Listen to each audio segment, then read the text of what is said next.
All right, so we're continuing talking about understanding powers of 10. For session 2 here, we'll jump right into the warm-up. For this, it wants us to write each product with the factors of 10 and find its value. So we can work these out this way. Um, so we learned yesterday that 10 to the 2 just basically means this is, I'll write this right up here, 10 times 10. And we know that 10 times 10 is 100. So this is 4 times 100, and then that equals 400. We know 10 to the third is 10 times 10 times 10. And we remember that that's 4 times 1,000. And this gives us 4,000. And 10 to the fourth is 10 times 10 times 10 times 10. And I've got 4 zeros here. 1, 2, 3, 4. So it's 4 times 10,000.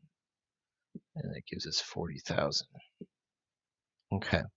So again, and we're going to basically learn where we won't have to do these steps anymore, and learn how we can just look right at this and know where we can move the 4 as far as place value. But that's kind of the slow version, and I'm going to teach you how to do the faster version. All right, open up to page 137.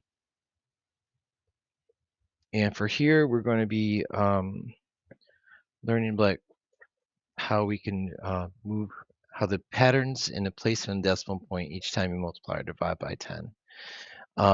So let's look and see where the decimal point is. So the decimal point isn't exactly moving as much as we're moving the numbers according to what we're multiplying by. So if we're multiplying by 10, we're moving these numbers. You need to notice the 5 is, each time we multiply by 10, it's shifting over to the left. So it's 5s and the 1s. We multiply it by 10, and that actually gives us 50. And here, since we're dividing by 10 over here, that 5 will move to the right into a smaller place value, give it to us there in the thousands. Over here on the right, we've got larger numbers. So let's start here at the bottom. So we've got 0.27 or 27 hundredths. We multiply by 10. The 2 moves into the ones place. The 7 moves into the tenths place. That gives us 2.7. Multiply by 10 again, it gives us 27. Multiply by 10 one more time, the 2 moves to the hundreds. 7 is in the tenths, and then we put zeros in the ones and the tenths place. And then you can see what happens there. But again, if we're multiplying by 10, we're moving to the left. If we're dividing by 10, we move to the right, move our numbers to the next adjacent one. So that's something we've already been learning about this week and don't really need to go over again. So down here, use a decimal point pattern diagrams above to help you find each product or quotient. So if we do 0.5 times 100, that's 2 zeros there. That means we're going to be moving that 5 2 place values over. It's going to move from the 5 in the tenths to the 1s to the 10s. That gives us 50, 50.0. But let's link these up. This is the same way of doing it. So instead of 100, we do 10 to the second, which is 100, and we get the same exact answer. Here we're dividing 5 divided by 100. That means we're going to move our 5 2 places over to the right. And that means it's going to go from the ones to the tenths to the hundreds. Give us that. 5 divided by 10 to the second is the same deal, just like that. And let's link up these two and these two.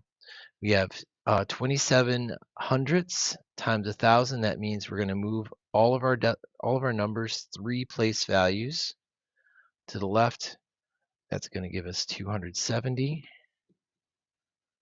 And this is the same exact thing. This 3 indicates how many places to move it, 270. And for this one, we're doing division again. We're going to move 3 places to the right.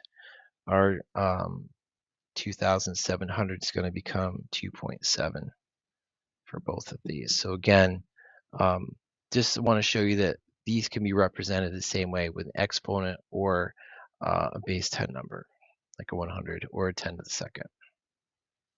All right, let's turn the page. Got a couple quick examples here on the back. For this one, complete each row with the product shown to the right of that row. So here we have 5 thousandths times 10 to the first.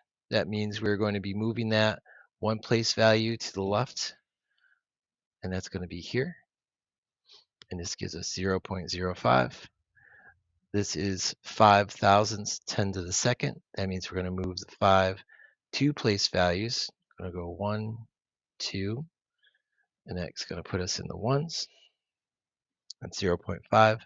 And then if we move it 3 place values, we got 1, 2, 3, and we'll end up here with 5. So you can see the pattern here of your 5 being moved. When we're multiplying, our digits move to the left. Let's look at the next example where we use division. So we have 5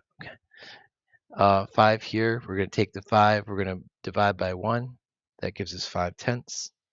We've got a 5 here in the ones. We're going to do, again, that 2 is going to indicate to move it over here. That gives us 5/100. And then we've got the 3 here, and that tells us to move our 5 over here to 5/1000. And let's do these last couple questions here for our notes. Look at the first decimal point pattern diagram and the place value charts. How do the position of the value of the digit 5 change when multiplying and dividing? That's pretty easy. We've been talking about this for a while. If you multiply, it goes to the left. Move left. If we're dividing, we're going to move that to the right.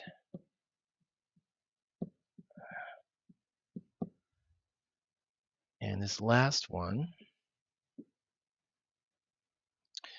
show how the product of 0.19 times 10 to the third.